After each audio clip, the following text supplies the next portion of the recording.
2026-27 ఆర్థిక సంవత్సరానికి సంబంధించిన బడ్జెట్ను ఆర్థిక మంత్రి బట్టి విక్రమార్క అసెంబ్లీలో ప్రవేశపెట్టారు. 2025-26 పద్దు 3.04 లక్షల కోట్లు కాగా ఈ ఏడాది 3.24 లక్షల కోట్లతో బడ్జెట్ ప్రవేశపెట్టారు. తాజా బడ్జెట్లో ఇందిరమ్మ ఇల్లు, సాగునీటి ప్రాజెక్టులు, పంచాయతీరాజ్ వంటి కీలక శాఖలకు భారీగా నిధులను కేటాయించారు. 3,24,234 లక్షల కోట్లతో తెలంగాణ వార్షిక బడ్జెట్. రెవెన్యూ వ్యయం 2,34,406 లక్షల కోట్లు కాగా మూలధన వ్యయం 47,267 కోట్లు. గత ఏడాది కంటే 20,000 కోట్లు అధికం.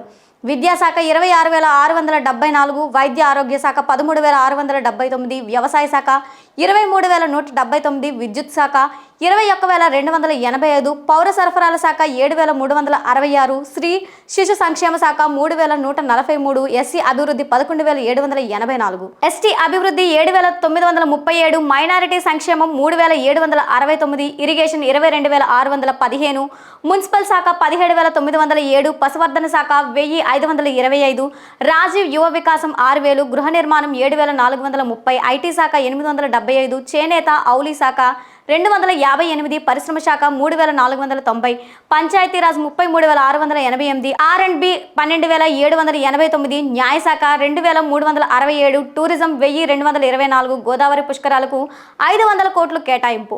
అసెంబ్లీ ముందుకు తెలంగాణ 2026-27 వార్షిక బడ్జెట్ 4వసారి బడ్జెట్ ప్రవేశపెట్టిన ఆర్థిక మంత్రి బట్టి విక్రమార్క, శాసన మండలిలో బడ్జెట్ ప్రవేశపెట్టిన మంత్రి ఉత్తమ్ కుమార్ రెడ్డి ప్రజా సంక్షేమమే ధ్యేయంగా పాలన సాగిస్తున్నాం. బట్టి 2 ఏళ్ల కాలంలో అనేక సంక్షేమ పథకాలు అమలు చేశాం. దేశంలోనే ఆదర్శవంతమైన పాలన అందిస్తున్నాం. రాష్ట్ర అభివృద్ధి కోసం శక్తి వంచన లేకుండా కృషి చేస్తున్నాం. దేశంలోనే తెలంగాణను నెంబర్ 1గా నిలుపుతాం.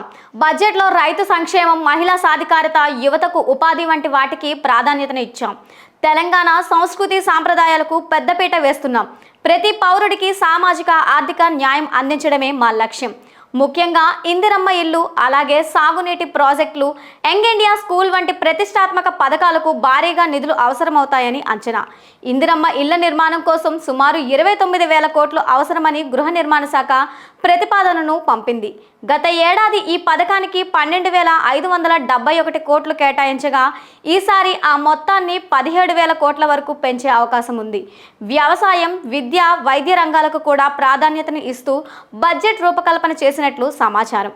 కీలక శాఖలకు భారీ కేటాయింపుల ద్వారా రాష్ట్ర ఆర్థిక వ్యవస్థ మరింత బలోపేతం చేయాలని తెలంగాణ ప్రభుత్వం కోరుకుంటుంది.